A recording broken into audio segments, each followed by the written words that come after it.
के मुसाफिर हैं। जब हम रात में जाते हैं ना, अगर 11 बजे भी चौक में लोग बैठे, हम समझ जाते हैं मुसलमानों का गांव है। हाँ, और अगर 4 बजे अगर लोग ना रोड पे निकल मिल जाएं दौड़ते हुए, हम समझ जाते हैं ये गैर मुस्लिमों का गांव है। क्योंकि हमारी कौम तो 11 बजे उठेगी ना, क्योंकि 2 बजे तक तो पबजी खेला होगा मेहनत से, उसमें अब्बा का नाम रोशन करना है। 11 बजे उठेगा, 11 बजे आंखें मसल के जाके दुकान का शटर खोले, एक गिराहक नहीं आता शाम तक, कह रहा डोरी दे दो, गिराहक नहीं आया।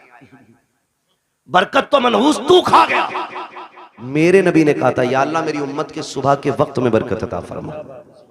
मैं चैलेंज के साथ कहता हूं, सुबह ईशा पढ़ के, रात को ईशा पढ़ के सो जाओ, फजर उठ के पढ़ लो, और उठने के बाद थोड़ा कुरान पढ़ो, थोड़ी सी आप वजीफा पढ़ लो, और उसके बाद उठ के सीधे दुकान पे चले जाओ। तुम 10 बजे का इंतजार मत करो, तुम 10 से पहले पहले दुकान खोलो। जब तक लोग दुकान पे पहुंचेंगे, अल्लाह तेरी झोली में तेरी रोजी पे ले आता, हमको हम ही खा गए।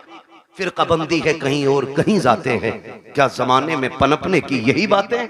ये डॉक्टर इकबाल ने बहुत पहले कहा था। एक कलमा पढ़ने वाला झंडा लगाता है, तो दूसरा कलमा पढ़ने वाला क्या कहता है, ये शिरक है। इससे शिरक भी आज तक कहना नहीं है।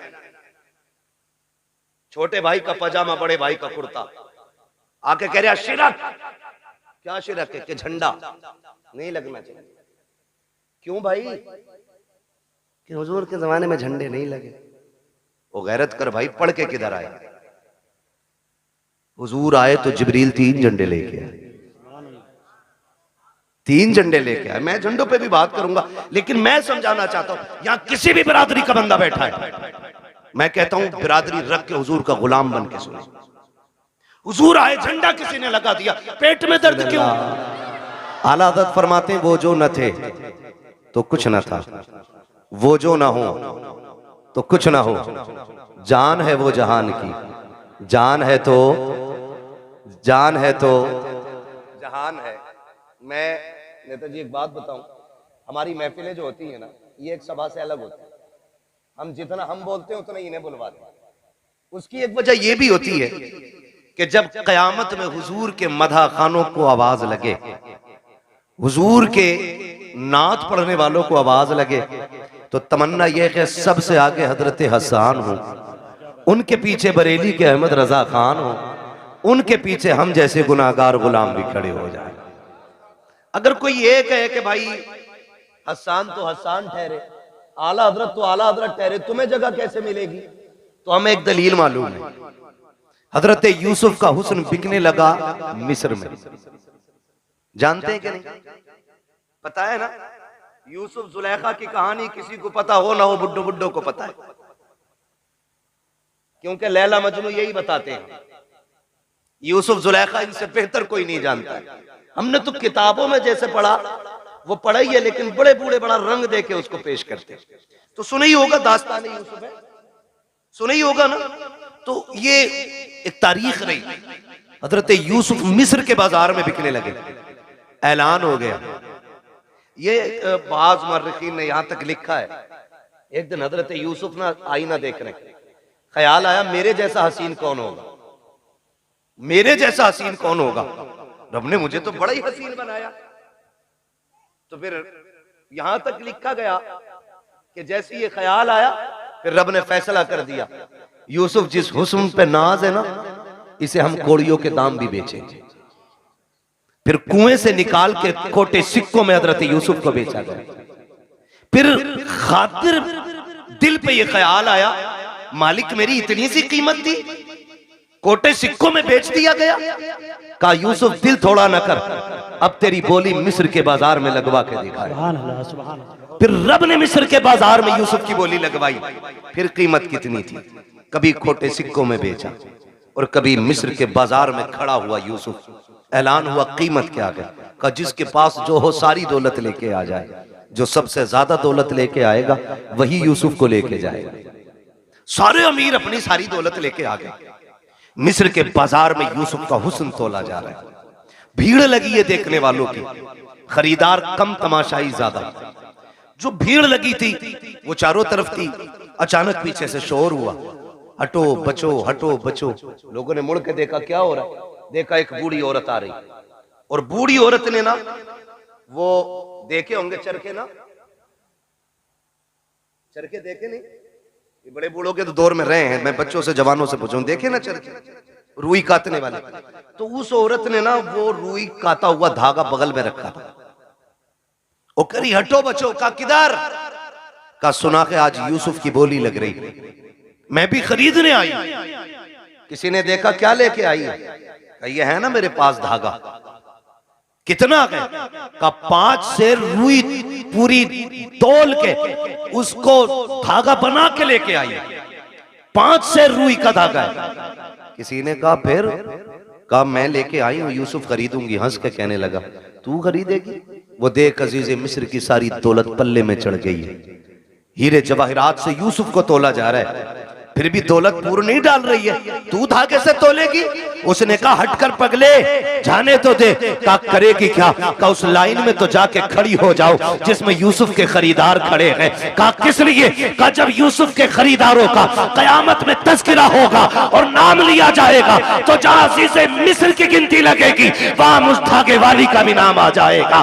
जहां उनके खरीदारों में दौलत वाले आएंगे वहीं धागे वाले भी खड़ी हो जाएगी, ताकि ये तो पता चले जहां दौलत वाले यूसुफ से प्यार करते थे वहां ये गरीब बूढ़ी भी मेरे यूसुफ से प्यार करती है। भाई क्या बात है, नारे तकबीर, नारे रिसालत, नारे गौसियत, मसलके आला हजरत, नारे तकबीर, नारे रिसालत। तवज्जो है सारे लोगों की। तो इसलिए आपसे भी कहा जाता, आप भी पढ़ लिया करें। और शुक्र है रब का, हमारे सुनने वाले भी हुजूर की नात पढ़ते हैं। वो जो न थे तो, वो जो ना हो तो, वो जो ना हो तो, आप किस मिट्टी के बने हैं? मैं कुर्सी इधर कर लूं? अगर आप बोल सकते हैं तो बोलें, वो जो न थे तो, वो जो ना हो तो, जान है वो जहान की, जान है तो जहान है। मैं एक बात कहूंगा, मेरा नबी पूरी कायनात के लिए रहमत बन के आया, पूरी कायनात, सिर्फ मुसलमानों के लिए नहीं, पूरी कायनात के लिए। चरिंद परिंद दरिंदे सारे लोगों के लिए मेरा नबी पूरी कायनात के जर्रे जर्रे के लिए रहमत बन के आया। होना तो ये चाहिए था कि हर कौम हर बिरादरी की छत पे मेरे नबी की आमद पे झंडा लगना चाहिए था। आप कहें कैसे? हुजूर तो हमारे। सुने, आप दुनिया देख लें और उसूल देखें।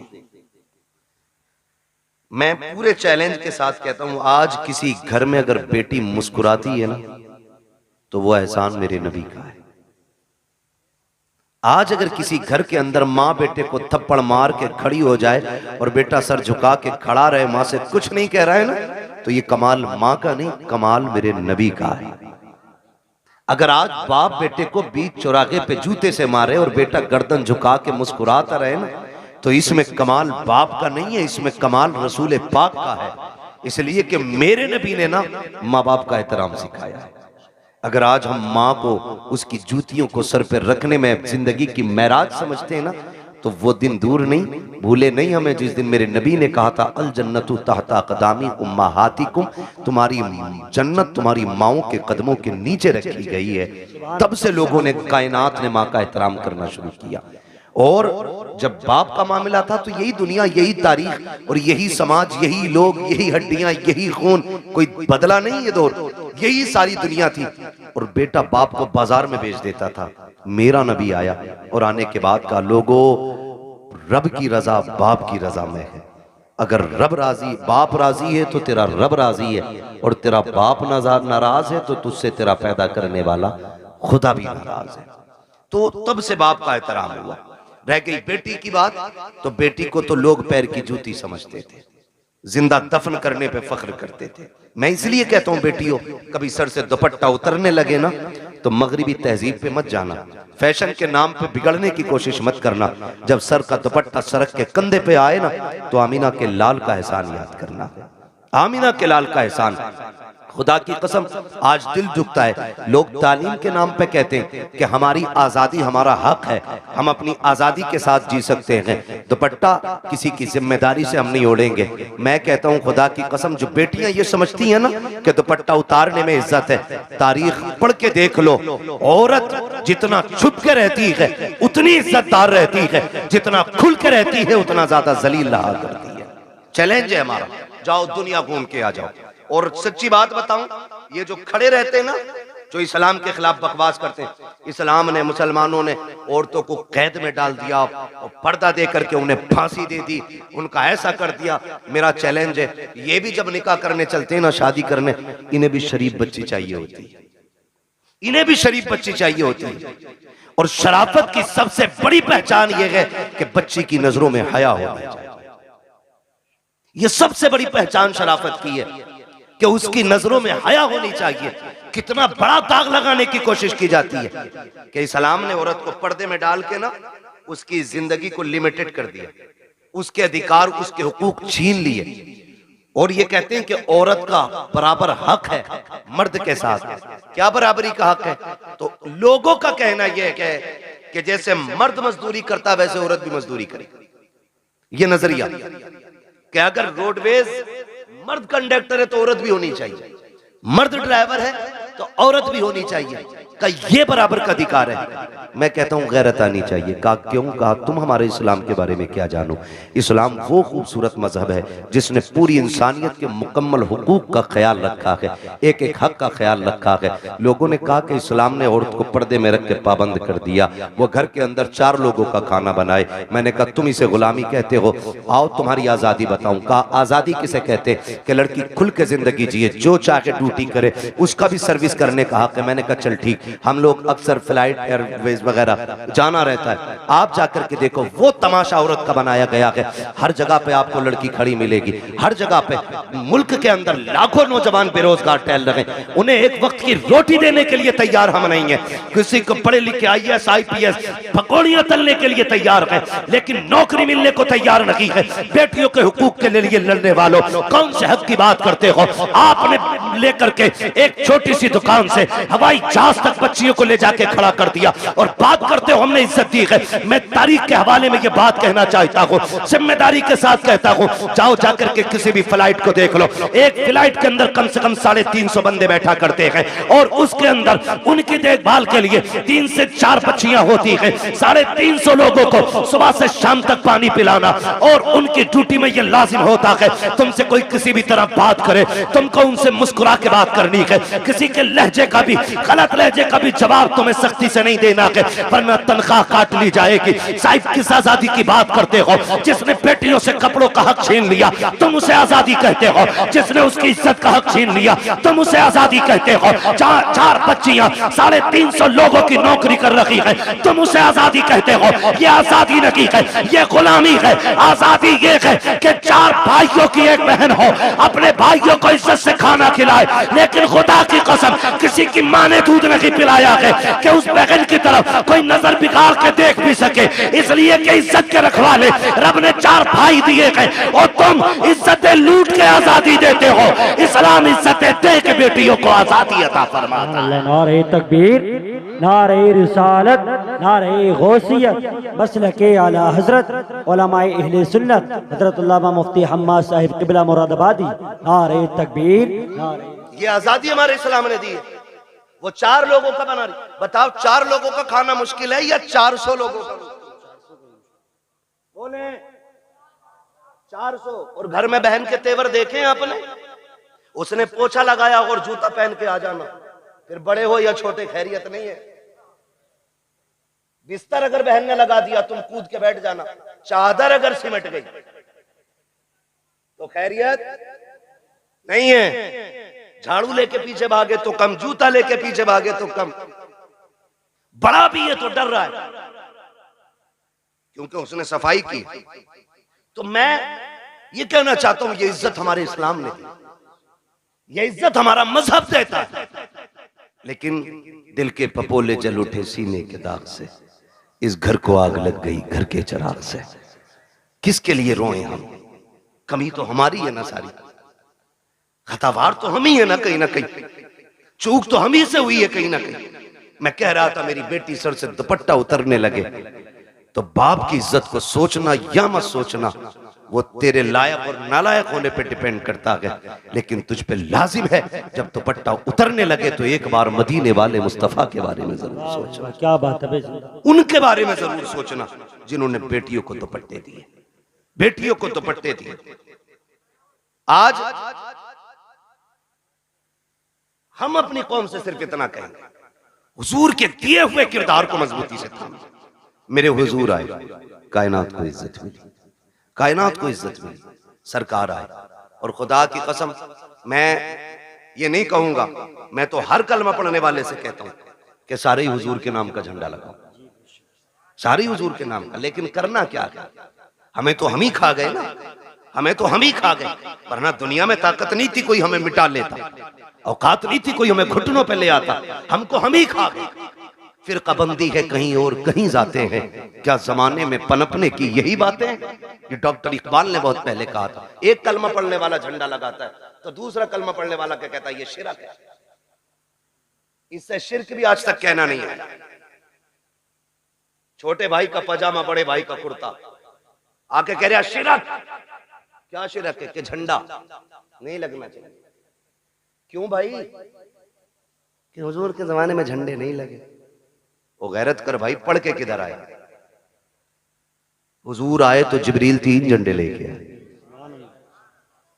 3 झंडे लेके आए। मैं झंडों पे भी बात करूंगा, लेकिन मैं समझाना चाहता हूं यहां किसी भी बिरादरी का बंदा बैठा है, मैं कहता हूं बिरादरी रख के हुजूर का गुलाम बन के सुने।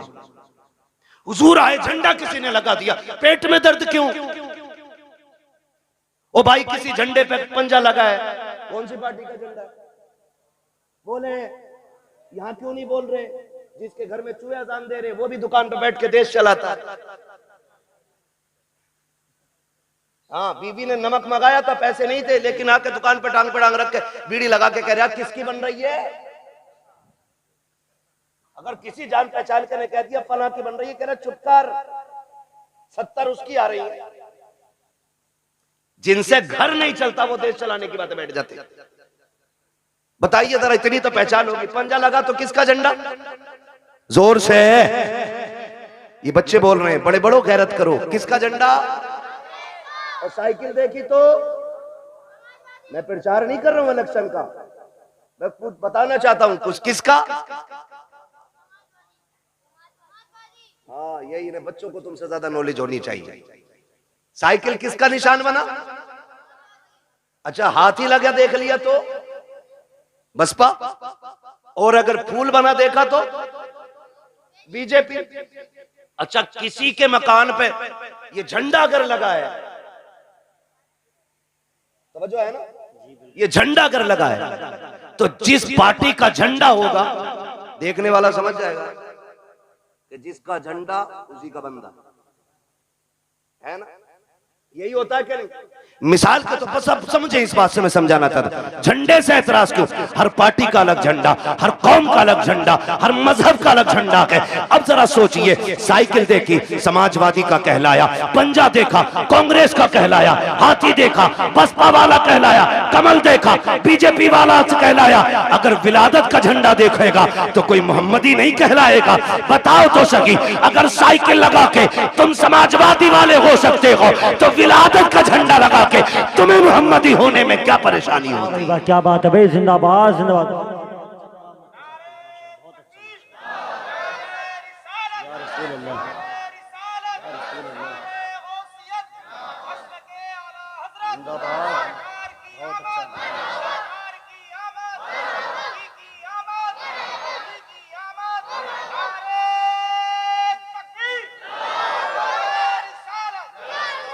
ओ भाई, तो हमारे झंडे लगे, टोपी ओढ़ के मस्जिद से निकल के कह रहे हाथ में तस्बीह है।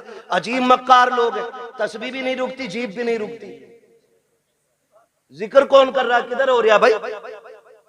बराबर कह रही है, उसके जमाने में नहीं तो ये बराबर चल रही। या तो तू झूठा या तेरी तस्बीह झूठी। हाँ, तो लंबी लंबी फेंक रहे, आके झंडों में लगा ना, कपड़ा खराब किया था, 3 गरीब बच्चे का दुपट्टा ही बन जाना। खुदा का शुक्र है हम मुस्तफा के मानने वाले, तू गरीब बच्चियों की लिस्ट बना के दे, हम सुन्नी लोग हैं, झंडे भी बराबर लगाएंगे, दुपट्टे भी बराबर बांट लेंगे। है क्या नहीं? हम दुपट्टे भी बांट सकते हैं, झंडे। तो मैं ये मुसीबत दुपट्टे और झंडों में ही क्यों दिखती है?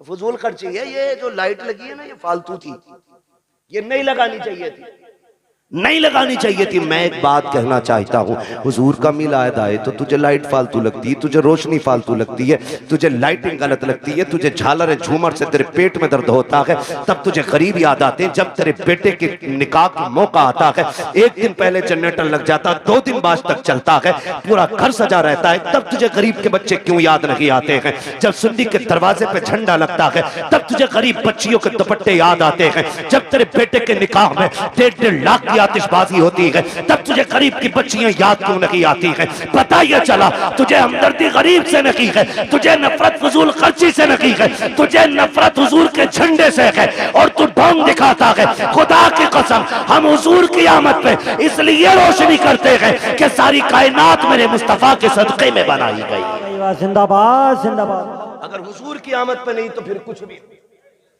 सीधी बात, तेरा बेटा इतना अच्छा हो गया, उसकी शादी पे पूरा घर सजा ले, मेरे हुजूर की आमद हो तो 2 बल्ब ना लगा सके कि नहीं? ये किसी ने नहीं मनाया, सहाबा ने मनाया, अबू बकर ने बनाया, उमर ने मना, और नीचे है अभी ऊपर चल। ये पूछ क्या नबियों ने मेरे हुजूर का मिलाद किया है कि नहीं किया? मैं कुरान सर पर रख के कसम खा के कह सकता हूं, हजरत आदम से लेके हजरत ईसा तक हर नबी ने मेरे नबी की पैदाइश के तज़किरे की है। सभी ने ये बातें की। मिलाद है क्या? समझने की कोशिश करें। हुजूर की आमद की बातों को मिलाद कहा जाता है, यही मिलाद है। कहते ये किसने किया? हजरत आदम से लेकर हजरत ईसा तक। और मैं कहता हूं खुदा की कसम, जैसा मिलाद मेरे रब ने किया वैसा किसी ने किया ही नहीं। और ऊपर चल के देखो ना, और ऊपर चलो, नीचे बैठा बैठा लंबी लंबी हाँकने नहीं। यहां तो एक जगह खड़ा होना था ना, ये जुलूस मोहम्मदी था। जितने हमारे नबी थे उतने तुम्हारे भी तो थे। तुमने ये हंगामे क्यों किए कि ये नहीं होना चाहिए, वो नहीं होना चाहिए? फिर क्या गलत कहा मेरे इमाम ने? यही तो कहा, और तुम पर मेरे आका की इनायत न सही। क्या बात है, जिंदाबाद। नजदियों कलमा पढ़ाने का भी एहसान गया, कम से कम इसीलिए झंडा लगा ले कि ये कलमा मेरे नबी ने दिया है तुझे। बताओ तो सही हमें, 2 अक्टूबर को छुट्टी नहीं होती मुल्क में? क्यों होती है? बोले। अल्लाह के बंदो, कभी गए हो नहीं स्कूल, पढ़े हो कभी? गांधी जयंती होती है नहीं, इसलिए गांधी जी की वजह से 2 दिन की छुट्टी रखते हो। 26 जनवरी, 15 अगस्त ये हमारे मुल्क के बड़े दिन है, इन दिनों में छुट्टी होती है। अगर मुल्क के बड़े दिनों में छुट्टी होती है तो फिर क्या कायनात के बड़े दिन की छुट्टी नहीं मनाई जा सकती? जिंदाबाद जिंदाबाद। बहुत और खुल के मैं अगली बात करूं। सारे मैं समझ सकता हूं अक्सर पढ़े लिखे लोग हैं, अब तो तालीम से सबका ताल्लुक है, और ना हो तो बच्चे पढ़ाओ जरूर। मारेरा शरीफ का एक नारा लगता है, आधी रोटी खाएंगे बच्चों को, ये हमारी मारेरा शरीफ का नारा है। ठीक है, वो ऐसी खानकाह है जिस घर का बच्चा बच्चा IAS IPS BUMS MBBS सब आला मयार के गद्दी नशीन लोग हैं। वो खाली तस्वीर लेके नहीं बैठे, काबिल लोग हैं वो कहते हैं आधी रोटी खाएंगे, ये कहो 3 रोटी खाएंगे, बच्चों की कमाई खाएंगे। ये हालात है। लल्ला जा, भूरा गया कमाने, तू भी लग जा। भूरा तो गया, पप्पू भी लगा दिया। हाँ, और फिर जब यही बड़े हो के जराइम की दुनिया में कदम रखते हैं ना, कहते मौलवियों ने बेड़ा गर्क कर दिया, फिर जिम्मेदार मौलवी हो जाता है। इमाम साहब समझाया नहीं था जुम्मे में, तू 18 साल बिगाड़ने में लगा है, इमाम 18 मिनट में संभाल देगा। मेरी समझ में ये जादू नहीं आती। आप अपने बच्चों को बचपन से वक्त दे, उनके 1-1 मिनट का हिसाब लें। हम बड़ी आजादी से जी रहे हैं। मैं चैलेंज के साथ कहता हूं, सबसे ज्यादा रात को जागने वाली हमारी कौम है, और सुबह को सबसे देर तक सोने वाली हमारी कौम। पूरा हिंदुस्तान का सर्वे कर लो, जबकि सबसे पहले हमारी कौम को उठना था। हम लोग रातों रात के मुसाफिर हैं। जब हम रात में जाते हैं ना, अगर 11 बजे भी चौक में लोग बैठे, हम समझ जाते हैं मुसलमानों का गांव है। हाँ, और अगर 4 बजे अगर लोग ना रोड पे निकल मिल जाएं दौड़ते हुए, हम समझ जाते हैं ये गैर मुस्लिमों का गांव है। क्योंकि हमारी कौम तो 11 बजे उठेगी ना, क्योंकि 2 बजे तक तो पबजी खेला होगा मेहनत से, उसमें अब्बा का नाम रोशन करना है। 11 बजे उठेगा, 11 बजे आंखें मसल के जाके दुकान का शटर खोले, एक गिराहक नहीं आता शाम को, कह रहा डोरी दे दो, गिराहक नहीं आया। बरकत तो मनहूस तू खा गया। मेरे नबी ने कहा था, या अल्लाह मेरी उम्मत के सुबह के वक्त में बरकत अता फरमा। मैं चैलेंज के साथ कहता हूं, सुबह ईशा पढ़ के, रात को ईशा पढ़ के सो जाओ, फजर उठ के पढ़ लो, और उठने के बाद थोड़ा कुरान पढ़ो, थोड़ी सी आप वजीफा पढ़ लो, और उसके बाद उठ के सीधे दुकान पे चले जाओ। तुम 10 बजे का इंतजार मत करो, तुम 10 से पहले पहले दुकान खोलो। जब तक लोग दुकान पे पहुंचेंगे, अल्लाह तेरी झोली में तेरी रोजी डाल चुका होगा। तरीका ही हमारे गलत है, तरीका ही हमारे गलत है।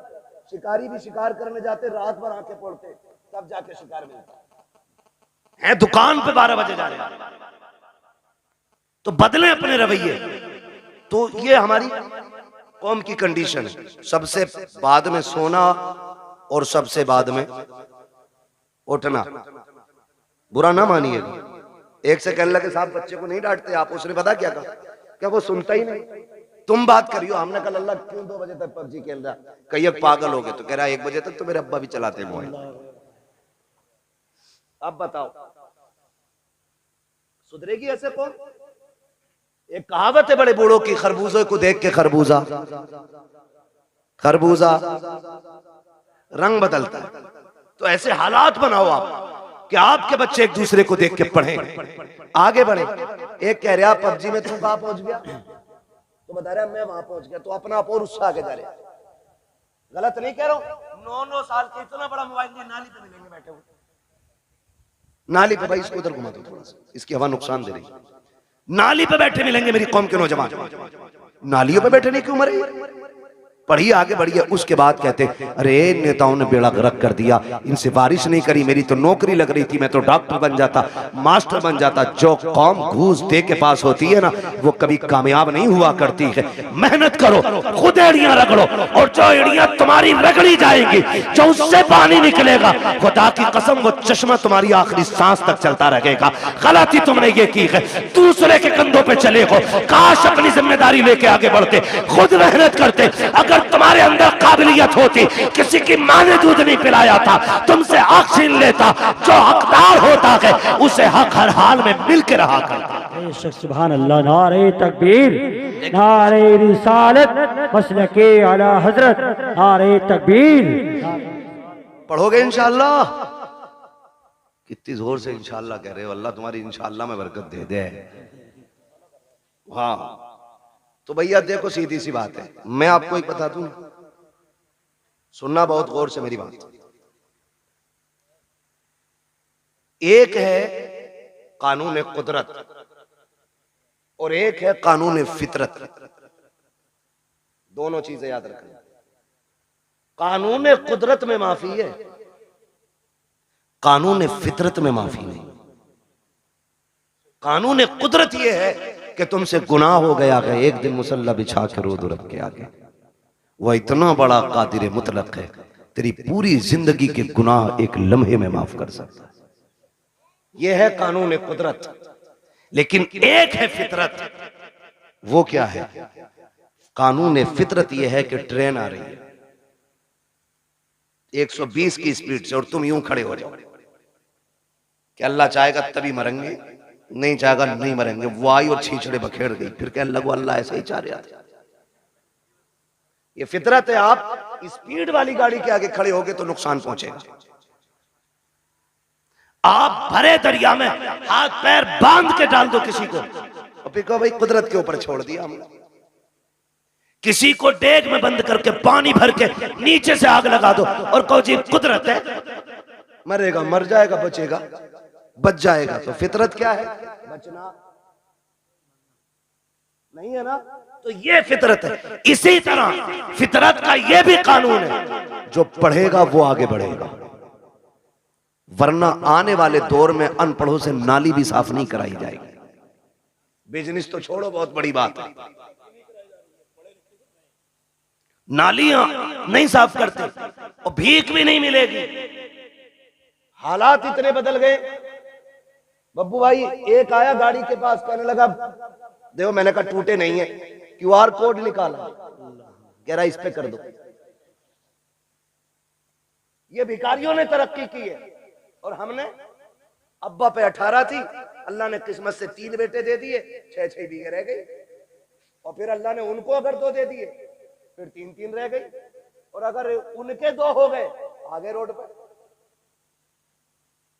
ये कंडीशन है। पढ़ो, आगे बढ़ो, भीख में तुम्हें कुछ नहीं मिलने वाला, हक के लिए लड़ना पड़ता है, लड़ना पड़ता है। और तुम्हारी क़ियादत नेता नगरी, अल्लाह तुम्हें सलामत रखे, लाल रुमाल डाल के ना ऐसा बना फिर जा मंत्री, चले जाइए थाने को, थाने वालों ने सबसे ज्यादा उसे ही कूटा। उसे पता है ना ये खाली 4 लोगों का ही नेता। ये भी जानते हैं जिसके पीछे 4000 आदमी होंगे उसको इज्जत मिलेगी, जिसके पीछे 4 आदमी होंगे उसे इज्जत नहीं मिलनी। तो 4 का ना बन, 4000 का बन, क़यादत कर, मजबूत कर, चोली और आंख में चोली खत्म कर, शान का कायद बन। कायद देखना है तो देख मेरे नबी के उमर को, जब कुर्सी पे बैठा तो शेर बकरी भी एक जगह खड़ी थी। पावर ये आपकी अपने अखलाक की बुनियाद पर पैदा होगा। आप जो है ना थोड़ा सा बदलें अपने आप को। हर 4 आदमियों में तो एक नेता है, हर 4 आदमियों में। कहां है भाई? कह रहे वो नेताजी बताएंगे। कौन है नेताजी? अरे इनके बड़े भैया। और उनके चचा के घर गए, कहां है तुम्हारे बेटे? है ना वो नेताजी के साथ गए, पता चला उनका भी बड़ा वाला नेताजी है। उनके ताऊ के घर गए, कहा के उनके भी एक बड़ा नेताजी है। ये क्या कर रहे हो भाई? तो बदले अपनी रविश और सोच। डॉक्टर इकबाल ने कहा था कि मोहम्मद से वफा तूने तो हम तेरे, ये जहां चीज है क्या लोहो कलम तेरे। आप पढ़ेंगे ना तो आपको मालूम होगा ना आपकी पावर क्या है, आपकी ताकत क्या है। हम कभी जीतने के लिए अक्सर लड़ते नहीं इलेक्शन, हम हराने के लिए ज्यादा लड़ते हैं। ये कह रहा, हम तो खैर जानते नहीं इस मामले में ज्यादा, और अपना जो है ना कुछ ज्यादा वो रहता भी नहीं, ज्यादा बाहर ही रहते, मैं पता ही नहीं कब इलेक्शन कौन सा हो जाता। लेकिन ये कह रहे बब्बू के अब्बा कह रहे इसे जरूर हरवाना आपके। ये हमारी कौम के हालात है, समझ रहे ना? इसे जरूर हरवाना। ये मैंने मिसाल के तौर पे नाम लिया, सच्ची ना लेना। मैं सिर्फ बताना चाहता हूं कि लोगों की ये सोच है, तुम आप हराने के लिए क्यों, जीत के लिए आगे क्यों नहीं बढ़ते?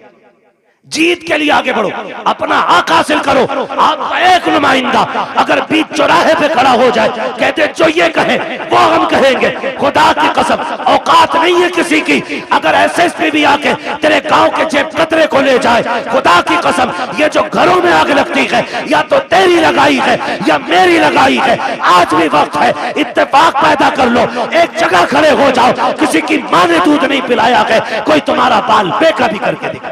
क्या बात है भाई, जिंदाबाद जिंदाबाद। यही सोच मेरे नबी ने तुम्हें दी। बट गए कितने सारे, इतने बढ़ गए। एक ही घर के अंदर ना 2 पार्टी हैं, अब्बा किसी को वोट दे रहा, बेटा किसी को दे रहा, बीवी तीसरी पार्टी में। हाँ, खुदा की मिला ना विसाले सनम ना इधर के रहे ना। तो ऐसा मसला भाई, मैं प्रचार नहीं, मैं सिर्फ आपकी सफों में प्यार पैदा करना चाहता हूं। इसकी वजह से नफरतें पैदा नहीं होनी चाहिए। हाँ, इलेक्शन कोई हारे कोई जीते, छुट्टी इमाम साहब की ना, कुछ नहीं। मस्जिद मस्जिद है, ये अल्लाह का घर है।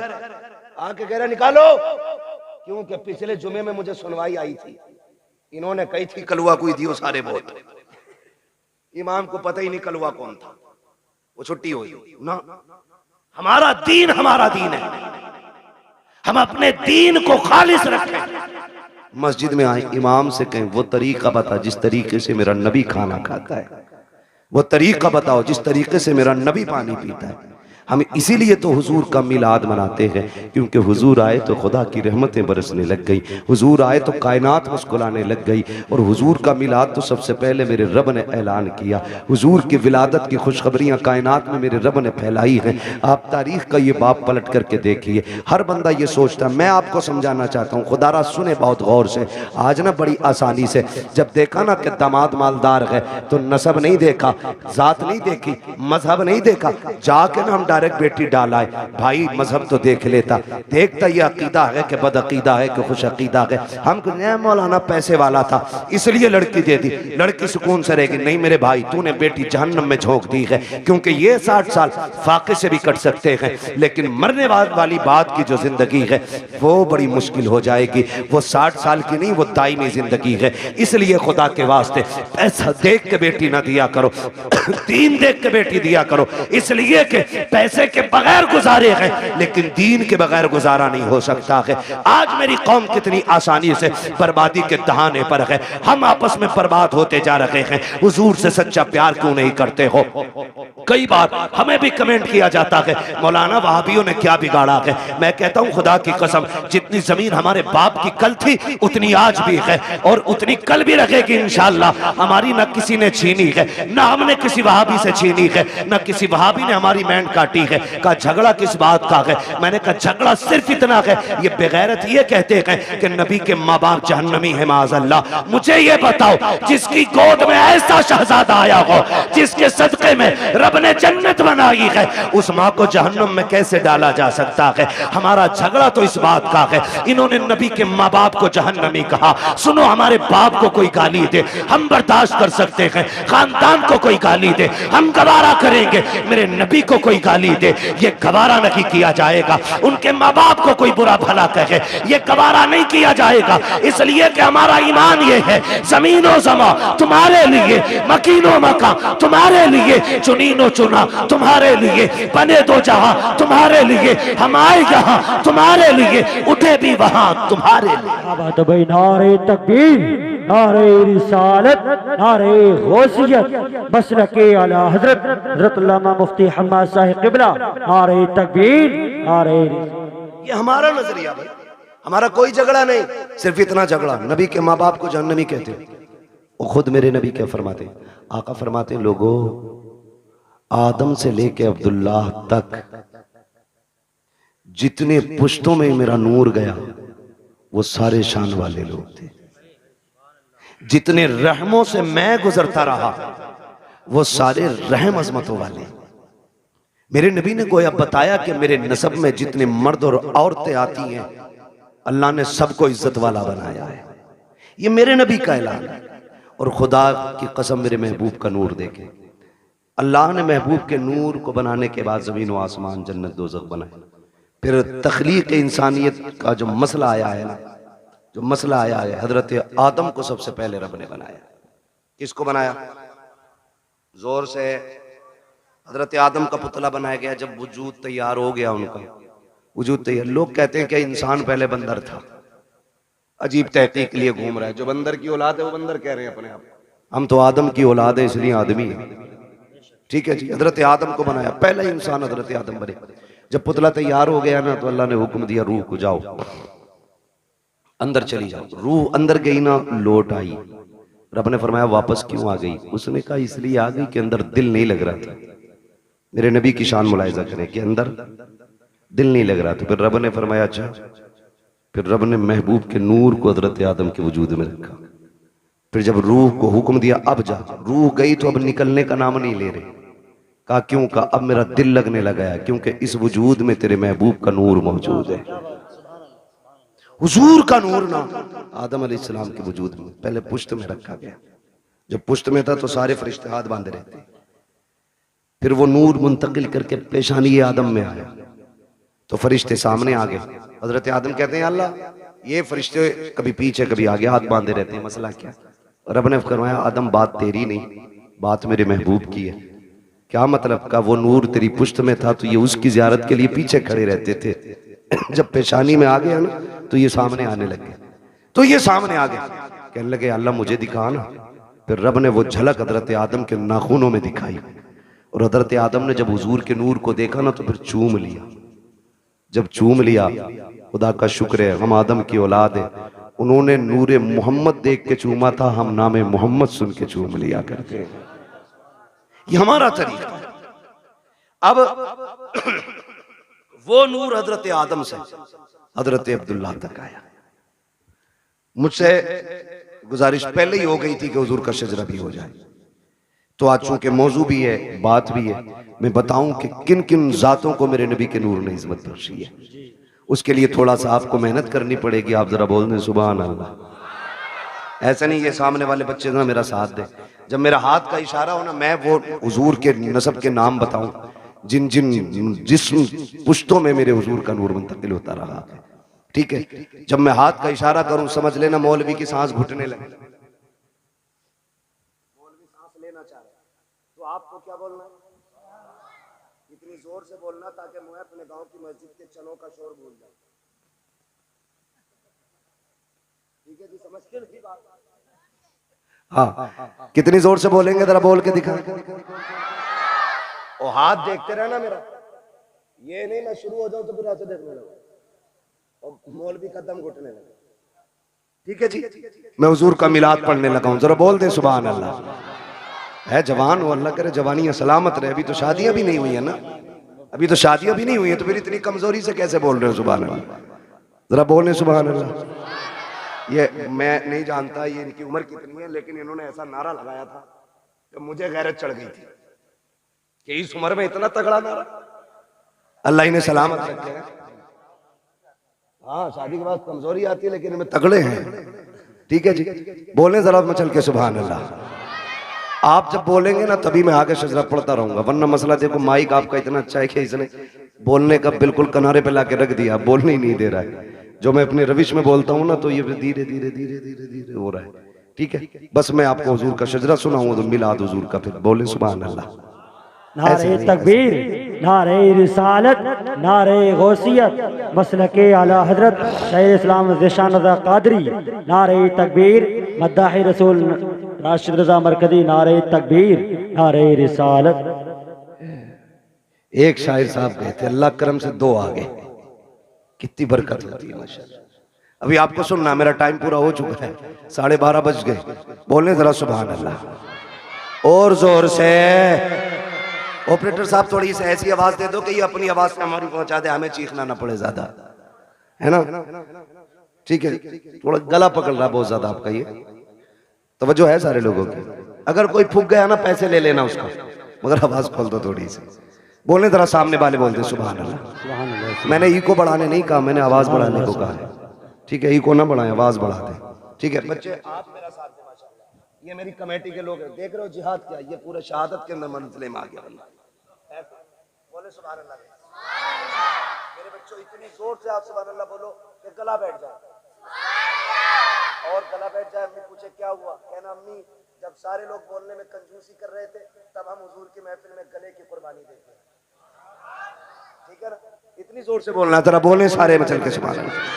आदम के बेटे शीश, क्या बात है सुभान अल्लाह। माशाअल्लाह ये बच्चे जो है ना, अल्लाह जब ये जवानी आ गई ना इनकी तो ये बनेंगे मजबूत वाले लीडर, है ना? इसे तो दीमक लग गई इस नस्ल को हमारी, पता नहीं पबजी खा गया कि कौन सा गेम खा गया, समझ नहीं बात है। रील खा गई, रील खा गई मेरी कौम को, रील। राशिद भाई की नजर बड़ी पक्की रहती है, ये बरेली से दिल्ली तक का देखते रहते हैं। ठीक है ना, जरा बोल दे सुभान अल्लाह। जिन्हें रील की बीमारी ना लगी है वो जरा बोल लेंगे सुभान अल्लाह इंशाअल्लाह। मैंने पहले ही बता दिया, हाथ देखो तो सुभान अल्लाह कहती हो, वरना मौलवी का दम घुट सकता। सीधी बात है, मैं खाली अल्लाह राजी होगा नेकी मिलेंगी, आपको मिलेंगी तो इंशाअल्लाह फिर हमें भी मिलेंगी। ठीक है ना, तो फिर साथ देना। बोल मेरे बच्चे जरा सुभान अल्लाह। आदम के बेटे शीश, शीश के बेटे यानस, यानस के बेटे कैनान, कैनान के बेटे मेलाइल, मेलाइल के बेटे व्यारत, व्यारत के बेटे इदरीस, इदरीस के बेटे मुतवश्शिक, मुतवश्शिक के बेटे लमकने के नाम, लमकने के नाम के बेटे नूह, नूह के बेटे साम, साम के बेटे जुलाद, जुलाद के बेटे शालिक, शालिक के बेटे आबिर, आबिर के बेटे दाता, दाता के बेटे रावा, रावा के बेटे शारू, शारू के बेटे नाखुर, नाखुर के बेटे तारिक, तारिक के बेटे इब्राहिम खलीलुल्लाह, इब्राहिम खलीलुल्लाह के बेटे।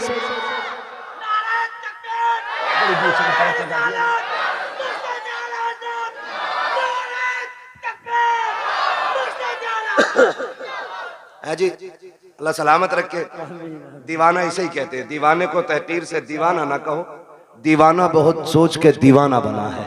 है ना, कहीं भी नारा मार दिया मसला कोई नहीं है, लगा तो कम से कम ऐसे हो दानिश्वरों से बेहतर ही ये दीवाना जो अपने आप को बहुत बड़ा अक्लमंद समझ के बैठे हुए हैं। अल्लाह आपको सलामत रख के बात समझ आएगी तो फिर बोलेंगे सुभान अल्लाह, वरना ये मेरे आगे के लोग काफी हैं, मैं इन्हें देख के पूरा जलसा कर जाऊंगा। बोल दो जरा सुभान अल्लाह। आदम के बेटे शीश, शीश के बेटे यानस, यानस के बेटे कैनान, कैनान के बेटे मेलाइल, मेलाइल के बेटे व्यारत, व्यारत के बेटे इदरीस, इदरीस के बेटे मुतवशिक, मुतवशिक के बेटे लमकनेक नाम, लमकनेक नाम के बेटे नूह, नूह के बेटे शाम, शाम के बेटे जुलात, जुलात के बेटे शालिक, शालिक के बेटे आबिर, आबिर के बेटे दाता, दाता के बेटे रावा, रावा के बेटे सारू, सारू के बेटे नाखुर, नाखुर के बेटे तारिक, तारिक के बेटे इब्राहिम खलीलुल्लाह, इब्राहिम खलीलुल्लाह के बेटे इस्माइल ज़बीहुल्लाह, इस्माइल ज़बीहुल्लाह के बेटे केदार, केदार के बेटे अवाम, अवाम के बेटे अमल, अमल के बेटे साबित, साबित के बेटे सलमान, सलमान के बेटे रहीसा, रहीसा के बेटे इलियासा, इलियासा के बेटे औद, औद के बेटे हव्वा, हव्वा के बेटे अदनान, अदनान के बेटे मोइद, मोइद के बेटे नदार, नदार के बेटे मुदर, मुदर के बेटे इलियास, इलियास के बेटे मुदरिका, मुदरिका के बेटे खदीमा, खदीमा के बेटे किनाना, किनाना वाह भाई वाह, सुभान अल्लाह। खदीमा, खदीमा के बेटे किनाना, किनाना के बेटे नदर, नदर के बेटे मालिक, मालिक के बेटे फार, फार के बेटे गालिब, गालिब के बेटे लुई, लुई के बेटे काब, काब के बेटे मुर्रा, मुर्रा के बेटे किलाब, किलाब के बेटे कुसै, कुसै के बेटे अब्दे मनाफ, अब्दे मनाफ के बेटे हाशिम है, हाशिम के बेटे अब्दुल मुत्तलिब है, अब्दुल मुत्तलिब के बेटे अब्दुल्लाह है, अब्दुल्लाह के बेटे मुहम्मदुर रसूलुल्लाह। क्या बात है भाई, नारे तकबीर, नारे रिसालत, नारे गौसियत।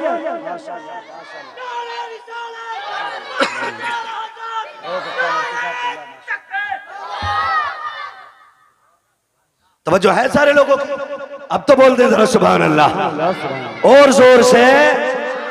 अब जरा तवज्जो कीजिए प्यारे, ये नूर हजरत आदम से हजरत अब्दुल्लाह की पुश्त में आया। हजरत अब्दुल्लाह का निकाह सैयदा आमिना से हुआ।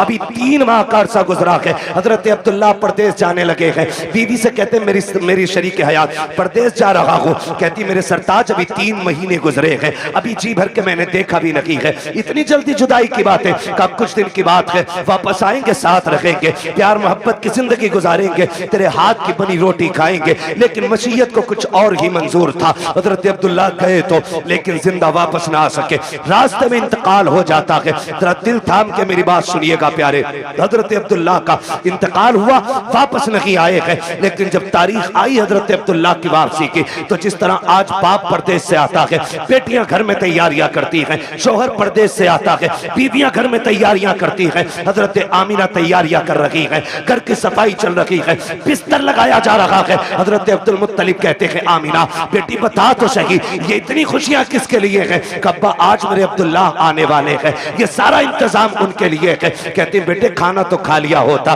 कब्बा जी अब्दुल्लाह कह के गए थे साथ खाना खाएंगे। बेटी वो कब आएंगे? का जब आएंगे तभी खाया जाएगा। शाम हो गई, अब्दुल्लाह नहीं आए हैं। कहती अब्बा जी पता तो कीजिए, मेरे अब्दुल्लाह को आ जाना चाहिए था, लेकिन अब तक नहीं आए हैं। अब्दुल मुत्तलिब खाने काबा में गए, किसी ने आके कहा अब्दुल मुत्तलिब कहा जी आपके अब्दुल्लाह वापस नहीं आएंगे। आपने इतना सुना, बिजलियां गिर गई, ऐसा लग रहा था जैसे हजरतों की खुशियों का जल करके पूरा नशेमन खाक हो गया हो। आपने खुद को संभाला, घर तशरीफ लेकर के आए हैं।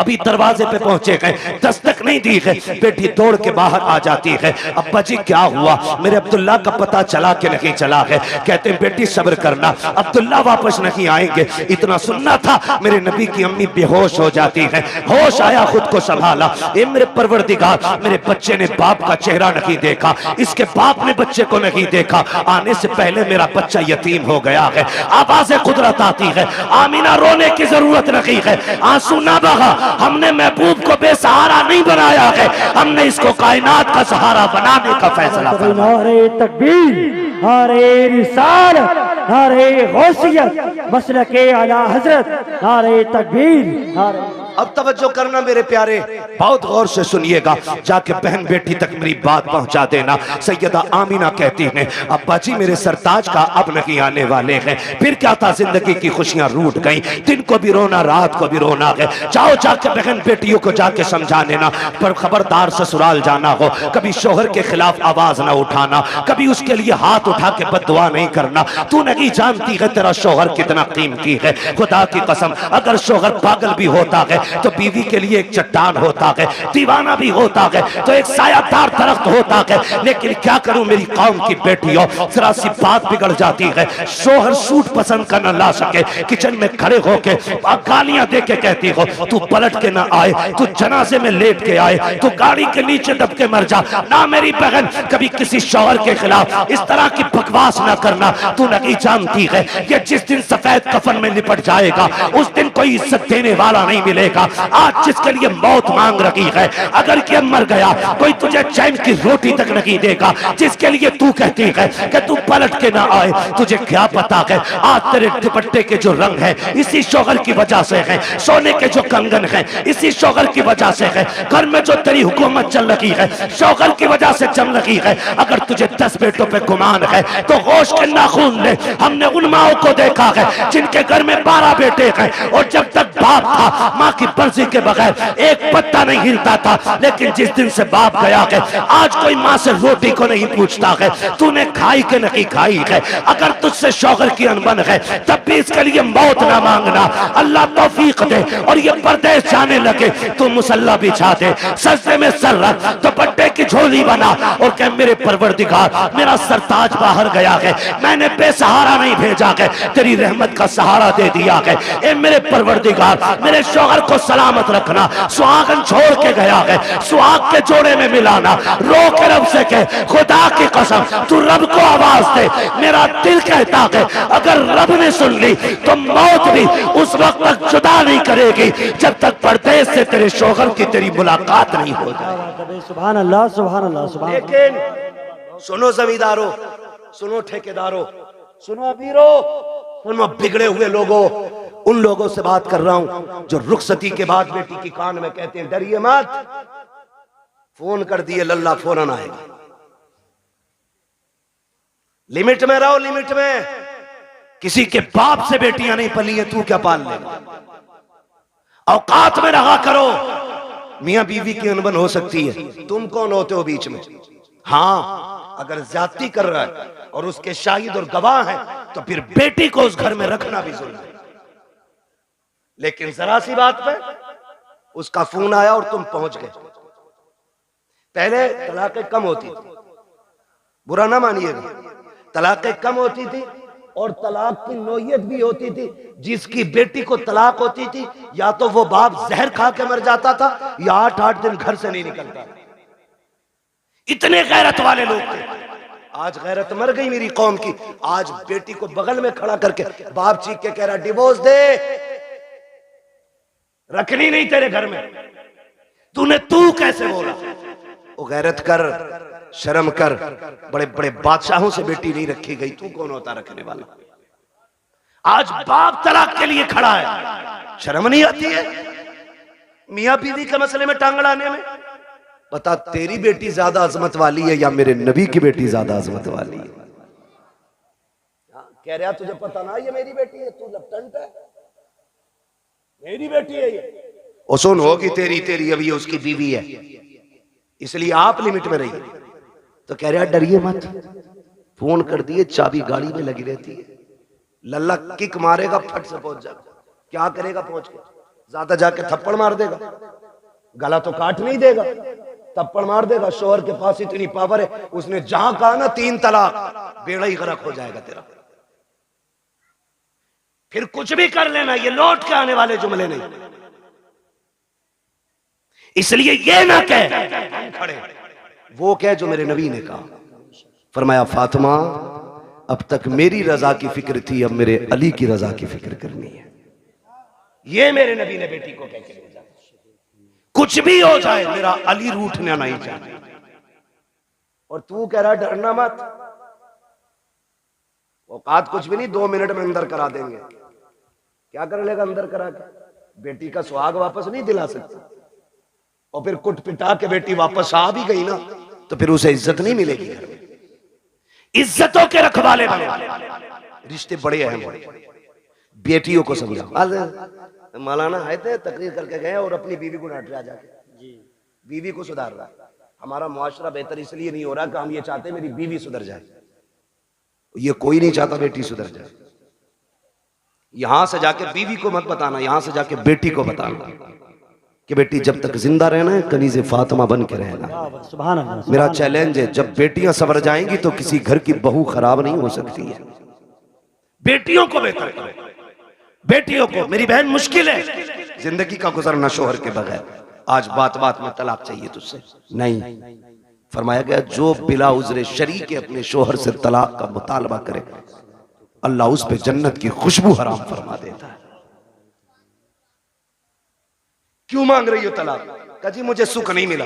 किसे सुख कहती है तू? कहा मुझे 10,000 का जोड़ा नहीं मिला। जैसे कल्लन की बीवी के कंगन है वैसे मैंने नहीं पहने, जैसे अच्छन की बीवी का सूट है ऐसा आज तक मुझे नहीं मिला। और तू इसे कहती है सुख, कहती है इसे सुख? ये नहीं है सुख, इसे कहते हैं चटनी से मिल जाए शुक्र अदा कर खा के सो जा। अगर तेरा शोहर तुझसे राजी है तो तू सबसे बड़े सुख में है।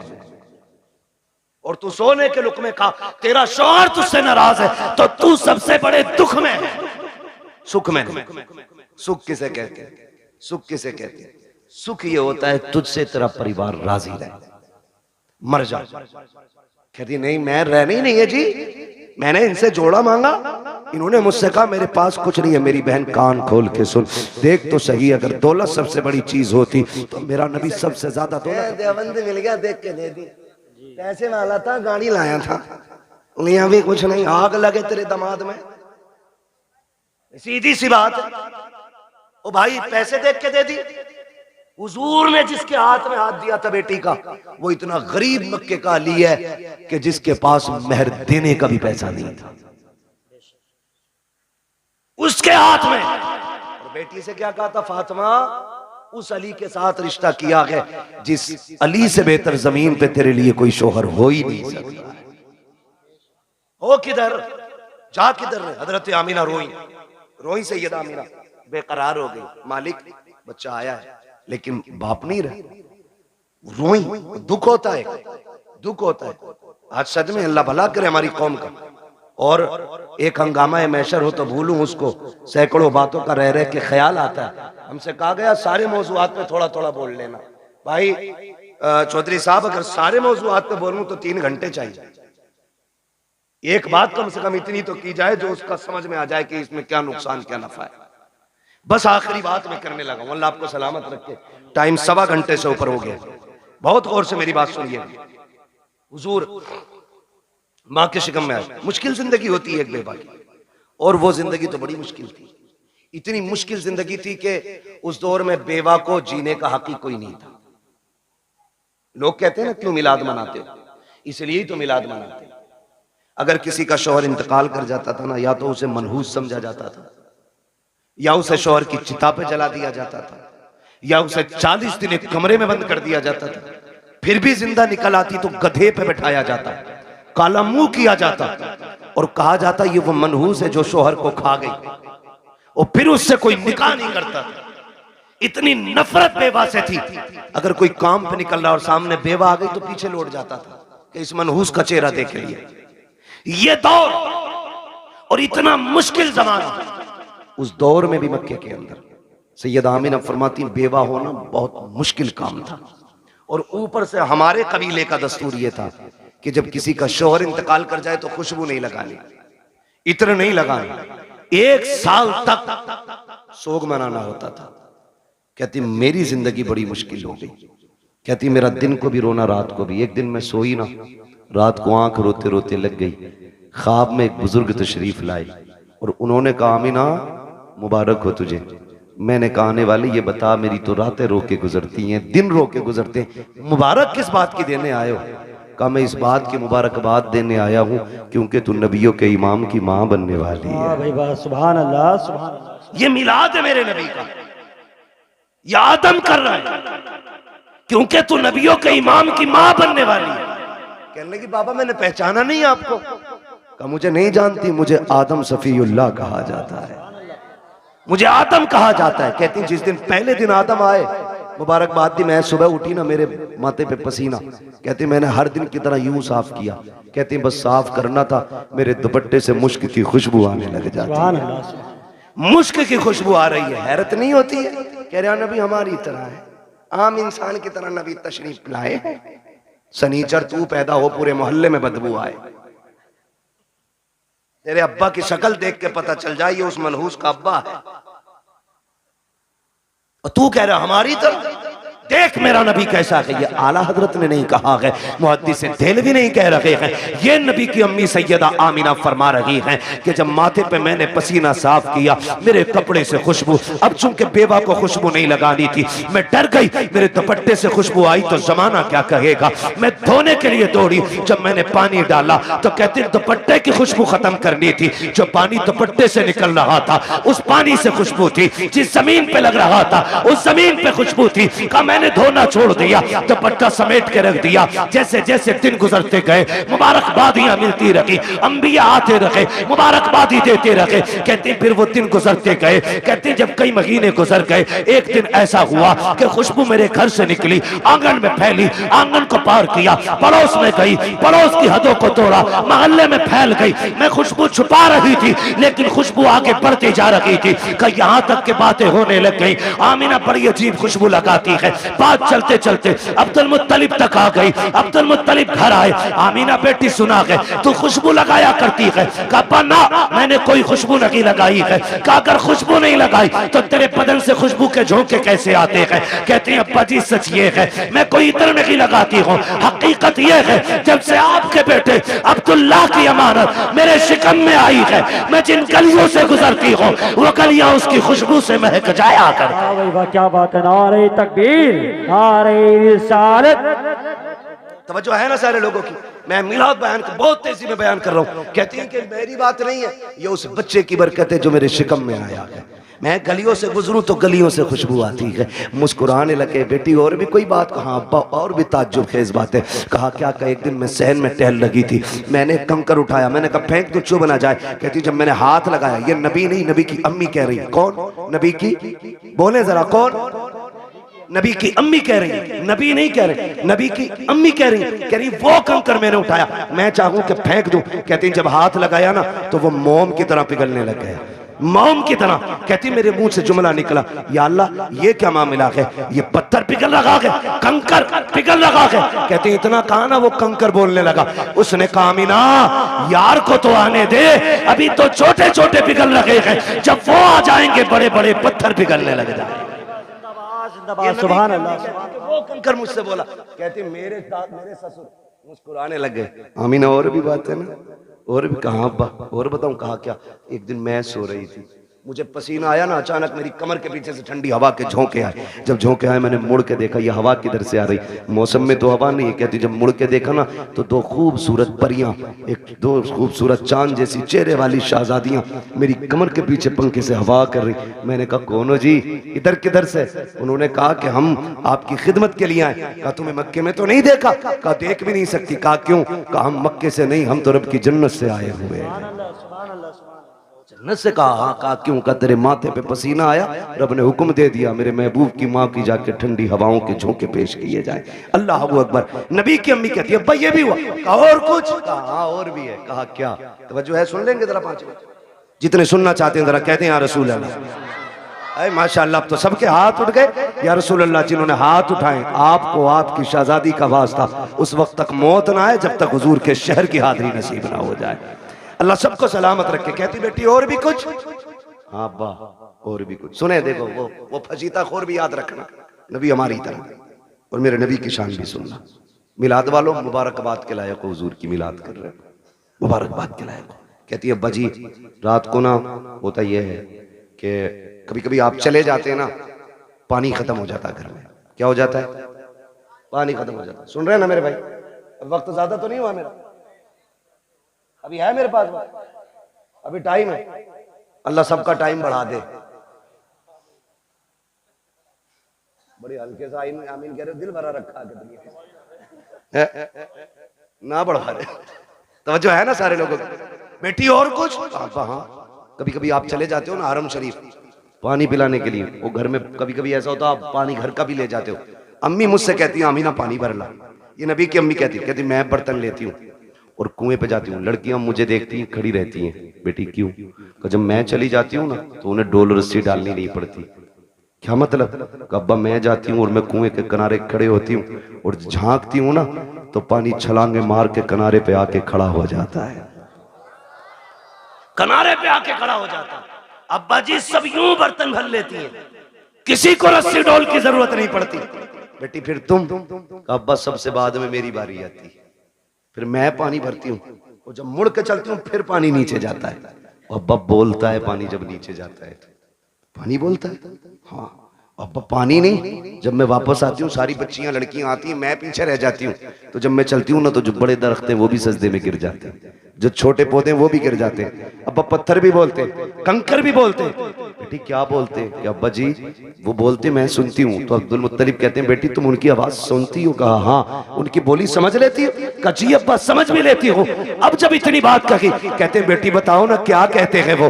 कहती है अब्बा जी जब मैं चलती हूँ तो कुएं का पानी, दरख्त, रास्ते के पत्थर, कंकर, छोटे बड़े सभी आवाज देते हैं अस्सलातु वस्सलामु अलैका या उम्म रसूलिल्लाह, ए नबी की माँ तुझ पर भी सलाम हो, तेरे आने वाले बेटे मोहम्मद पर भी सलाम।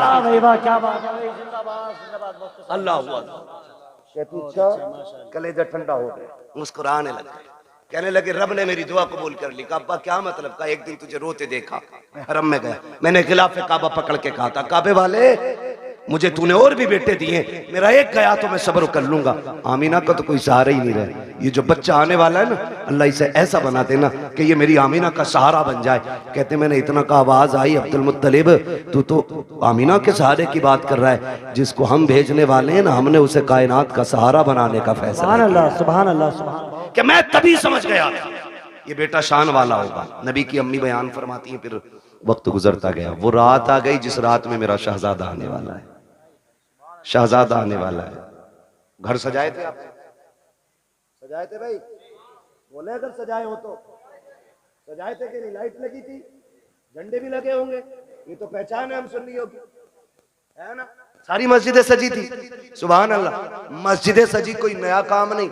12वीं शब आई, रब ने फरमाया जिब्रील जी रब्बे जलील का हुक्म करो कि पूरी जन्नत सजाई जाए। अब बोले जरा सुभान अल्लाह। जो अब तक नहीं बोला मुझे अफसोस रहेगा वो जलसे में आया ही क्यों था। रब ने हुक्म दिया जिब्रील जन्नत सजवाओ। अर्ज करते हैं मालिक जन्नत तो कहती सजी सजाई जगह कौन? फरमाया नहीं और ज्यादा सजाओ ताकि जन्नत को भी पता लगे आज वो आ गया है जिसके सदके में जन्नत बनाई गई है। जन्नत सजाई गई, फिर हुक्म हुआ एक मिंबर लगाया जाए। कहां? बैतुल मामूर के पास। बैतुल मामूर के पास मिंबर लगा। फिर रब ने फरमाया मीकाईल से कहो कि वो हमारी शान में खुतबा पढ़े। हजरत मीकाईल ने रब की शान में खुतबा पढ़ा, यानी कि तकरीर की, और ऐसी तकरीर के पूरी जन्नत झूमने लगी। जब तकरीर मुकम्मल हो गई, रब हुक्म क्या है? रब ने फरमाया जिब्रील जी रब्बे जलील कि जिब्राइल, मीकाईल, इसराफील, इजराइल चारों आ जाओ। चारों आगे। मालिक अब का अपने ताबे फरिश्ते 1-1 लाख फरिश्ता लेके आमीना की चौखट पे चले जाओ। अभी नहीं बोलोगे तो कब बोलोगे यार? आमीना की चौखट पे। मालिक करना क्या है? का पता नहीं, महबूब आने वाला है, मुबारकबादी पेश करनी है। अब बहुत गौर से सुनना। इधर सैयदा आमीना कहती हैं मैं घर में लेटी थी, आज मुझे अब्दुल्ला के ना होने का बड़ा गम था। मैं सोच रही थी काश अब्दुल्ला होते ना तो आज मेरे घर में अंधेरा नहीं होता। बच्चे की विलादत का वक्त है, 4 औरतें मक्के की भी मेरे पास होती, आज मैं तन्हा ना होती। कहती शोहर की जुदाई का गम ये रुलाने लगा। कहते भी आंसू आंख से निकल के रुखसार तक आया था कि अचानक मेरे घर की दीवारें फटने लग गई। फदखला सलासुन निस्वा, 3 औरतें घर के अंदर दाखिल हुई। उनके कद खजूरों के बराबर थे, चेहरे चांद से ज्यादा रोशन थे। कहती मेरी चारों तरफ आके बैठ गई। 4 थी, एक रिवायत में 3 भी है 4 भी है। कहती 4 औरतों को मैंने देखा, आके बेटी मैंने कहा कौन हो? का एक कहती हमें नहीं पहचाना। का बताओ तो सही कौन हो? एक ने कहा मुझे हव्वा कहा जाता है, दूसरी ने कहा कि मुझे मरियम कहा जाता है, तीसरी ने कहा मुझे इस्माइल की अम्मी हाजरा कहा जाता है, चौथी ने यह कहा मुझे नहीं जानती हो, मुझे फिरौन की बीवी आसिया कहा जाता है। का आई किस लिए हो? का मुबारकबाद देने आए हैं। का किस बात की? का तू नसीबों वाली है, तेरी गोद में नबियों का ईमान आने वाला। क्या बात है भाई, क्या बात है। नारे तकबीर, नारे रिसालत, नारे गौसियत, बस कहा तेरी गोद में नबियों का इमाम आने वाला। फरमाती वो मुबारकबाद दे के चली गई। कहती फिर ख्याल हुआ काश कोई तो औरत होती जो मेरा मन बहलाती, जो हिम्मत बढ़ाती। कहती है अचानक मेरे घर में रोशनी फैली, वो रोशनी सर की तरफ से आ रही थी। मैंने मुड़ के देखा ना, एक चांद से चेहरे वाली खातून खड़ी है। मैंने कहा कौन हो जी, इधर कैसे आई हो? कहने लगी आमीना हम जमीन से नहीं, हम तो जन्नत से आए हुए हैं। कहा कौन हो? कहा जन्नत की हूरों की मलका हूं। आई क्यों हो? कहा रब ने तेरी दाया बना के भेज दिया है। तू जो रोई थी तन्हा है, अकेली है, कोई नहीं है। कहा तेरी खिदमत के लिए मैं हूं आमीना, बता खिदमत क्या करनी है? सैयदा कहती है मुझे दूध का प्याला पेश किया गया, आसमान के सितारे इतने करीब मेरे आंगन में आ गए, मुझे डर लगने लगा कहीं ये टूट के न गिर जाए। और वहाबी जी, और देवबंदी जी, और सहारनपुर वालों, और थाना भवन वालों, लगाओ फतवा खुदा पे। ये तो आसमान पे चमकते थे, आज नीचे क्यों आ गए? मशीयत का नकीब कहता है लगाए आसमान पे थे, लेकिन आज महबूब आ रहा है, नीचे उतार के बता दिया आज की रात की जैसी कोई रात नहीं बनाई गई। अल्लाह 12वीं शब में तारे नीचे उतार दे। पेट में दर्द नहीं होता, सुन्नी 2 चिराग जला ले, आग लग जाती है। हाँ तवज्जो है ना सारे लोग? कहती सितारे नीचे आगे मैं डर गई। कहती फिर मेरे घर में परिंदे आए, इतने खूबसूरत। कहती कुछ परिंदे हरे रंग के थे, सुर्ख चोंचे थी, कुछ ऐसे थे रंग फरिश्तों के, उनके परिंदों के सुर्ख थे, चोंचे हरी थी, उनकी चोंचों में मोती थे, मोती थे मोती। कहते मेरे बिस्तर पे डाले, मेरे आंगन में डाले, मेरा घर नूरुन अला नूर हो गया। इधर इधर की तैयारी, उधर देखो जिब्रील को हुक्म दिया लेके चले जाओ 1-1 लाख फरिश्ता। आ रहे ना, कह रहे मालिक इजाजत मिली, आने लगे। तो सुनो जिब्राइल, मीकाईल, इसराफील ये आगे, इजराइल रुक गए। तुम नहीं गए? मालिक थोड़ी सी क्लियर करनी है एक बात। कहो क्या बात है? कहा मालिक ड्यूटी बड़ी सख्त है, मुझे तूने मलकुल मौत बनाया और ड्यूटी इतनी है कि मेरी ड्यूटी इतनी सख्त है कि मौत ना 1 मिनट पहले आ सकती ना बाद में आ सकती। मैं चला गया, मेरी ड्यूटी का क्या बनेगा? आज भी मुझे कितने बच्चों को माओ की गोद से लेना, कितनी औरतों को बेवा बनाना, कितने बच्चों को यतीम करना, कितने घरों का सहारा मुझे उजाड़ना। मालिक बताना मैं गया ड्यूटी का क्या बनेगा? रब ने फरमाया मलकुल मौत जानते हो कि नहीं? कहा क्या रब जलील बताना। रब ने फरमाया सुनो, जब तुम किसी माँ का लाल लाते हो तो माँ तड़पा करती है, किसी बच्चे से बाप लेके आते हो तो बच्चे दीवारों से लग के रोते हैं, किसी घर का सहारा लेते हो तो बेटियां तड़पती हैं, किसी औरत का सुहाग लेके आते हो औरतें रोया करती हैं। जानते हो मलकुल मौत आज हमारा महबूब आने वाला है और हम नहीं चाहते हैं किसी के घर से रोने की आवाज आ जाए, इसलिए जाओ आज हमने मरने वालों को जिंदगी बख्श दी है और हमने तुमने महबूब की खुशी में तुम्हारी भी छुट्टी कर डाली। आज मरने वालों को भी जिंदगी की खैरात मिली। और मुहद्दिसीन फरमाते जिस दिन हुजूर आए उस साल में जितने भी बच्चे पैदा हुए रब ने सारी माओं को बेटे ही अता किए थे। महबूब की खुशी ने रब ने पूरी कायनात में बेटे बांट दिए। मौलवी बिरयानी बांट दे तो कहता शेरा, अल्लाह ने तो बेटे ही बांट दिए। पूरी कायनात को बेटों का तोहफा दिया रब ने। कितने दिन तक? 1 साल तक बेटे ही मिलते रहे सब। तवज्जो है सारे लोगों की? बात खत्म करने लगा हूं बस। कहती है ना फिर सारे फरिश्ते आ गए और फरिश्ते कह रहे मालिक अकेले अकेले जाना? कहा नहीं आज जुलूस लेके जाना है और एक दूसरे को मुबारकबाद देते हुए जाना। फरिश्ते एक दूसरे को मुबारकबाद देते हुए आ रहे। इधर कहती हैं फरमाती है ना फिर मेरी बारगाह में दूध का प्याला पेश किया गया। एक प्याला पेश किया गया था कैसा? कहती है शहद से ज्यादा मीठा, मुश्क से ज्यादा खुशबूदार, दूध से ज्यादा सफेद और बर्फ से ज्यादा ठंडा। कहती मैंने घूट पिया। कहती हैं जब घूट पिया मेरे दुख तकलीफें सारी खत्म हो गई। फरमाती फखरजा मिन्नी नूर, फिर मेरे बदन से नूर निकला। हैरत की बात है ना, नबी की अम्मी तो कहती है मेरे बदन से नूर आया गया, वहाबी कहता नबी हमारी तरह गए। आला हज़रत ने क्या गलत कहा? तेरी नस्ल पाक में गए, बच्चा बच्चा नूर का, तू है ऐने नूर, तेरा सब कराना नूर का। कहती फिर नूर निकला। वो कहती जब नूर आया ना मैंने देखा मेरा शहजादा कैसा है, देखूं तो सही। हर माँ चाहती है मेरा बेटा कैसा है, आंख कैसी है, नाक कैसी, कान कैसे। कहती मैंने भी देखना चाहा। कहती जब लम्मा नजर तू, जब मैंने अपने बेटे को देखा, कहती मकहूलन, पहली नजर मेरी उसकी आंखों पे पड़ी तो मेरे लाल की आंखों में सुरमा लगा हुआ था। मदहूनन, बालों में तेल लगाए हुए हैं। मगसूलन, गुस्ल करके आ रहे हैं। मुअत्तरन, मुअत्तरन, खुशबूदार पैदा हो रहे हैं। फरमाती है ताहिरन, पाक साफ आ रहे हैं। कहती मकसूरन, नाफ कटा हुआ है, मखतूनन, खतना शुदा पैदा हो रहे हैं। अगली बात कहती है, आते ही मेरे लाल ने काना साजिदा, सजदे में सर रखा, मैंने कान लगा के सुना, मेरा बेटा कह रहा था रब्बे क़ब्ली उम्मती, रब्बे क़ब्ली उम्मती। जमीले कादरी कहते हैं रब्बे क़ब्ली उम्मती कहते हुए पैदा हुए, रब ने फरमाया कि बख्शा अस्सलातो है जी। रुक के आखिरी बात कह के बात खत्म कर लूं, इंशाल्लाह कभी जिंदगी रहेगी यहां से आगे की बात फिर बयान कर लेंगे। लेकिन शर्त ये भाई, पीछे करो थोड़ा सा, टाइम से नंबर देना, 11 बजे माइक दे देना और 12 बजे अपना ले लेना, ठीक है।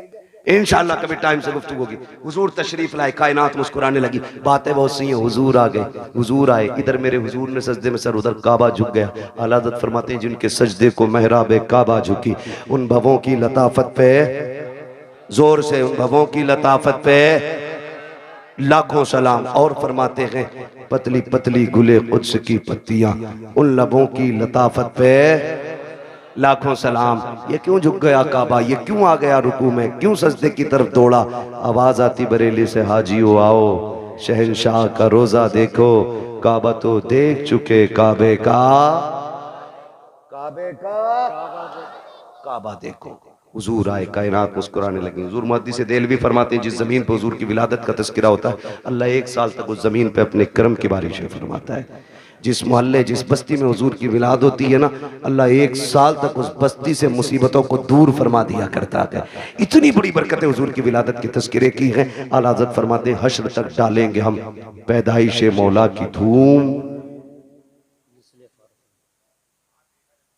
जो है ना, हश्र तक डालेंगे हम पैदाइश मौला की धूम, मिसले फारस नजद के किले किले गिराते जाएंगे। हुजूर की विलादत का महीना है। एक बात याद रखिएगा, इस बार गुजर गई है, आखिरी बात आपसे कह रहा हूँ, अल्लाह तौफीक दे अगली बार घर सजाए ना तो सिर्फ अपना नहीं सबका सजना चाहिए। यही मिलाद वाले का पैगाम है, सबका घर सजना चाहिए। तूने 5000 की लाइटिंग की है ना, तो 2000 की उतार के गरीब भाई की चौखट पे डाल दे।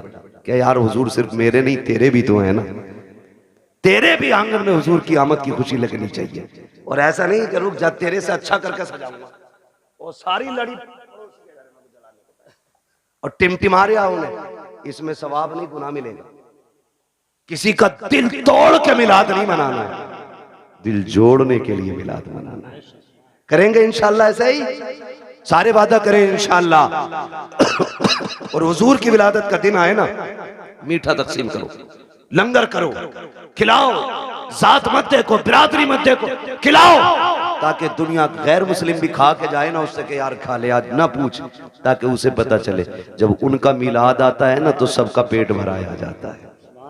करेंगे ना इंशाल्लाह, लेकिन ये तभी करेंगे जब अपनों को कोर्ट कचहरी और केस से फुर्सत मिलेगी, है ना। ये झगड़े भगड़ों से निकलो, तुम्हें कूटने के लिए और लोग काफी हैं, आपस में क्यों मरे जा रहे हो। हाँ, वक्त होता मैं इस टॉपिक पे भी बात करता, बस इतना समझ लो, डॉक्टर इकबाल का वो शेर, न संभलोगे तो मिट जाओगे हिंदी मुसलमानों, तुम्हारी दास्तां तक भी ना होगी दास्तानों में।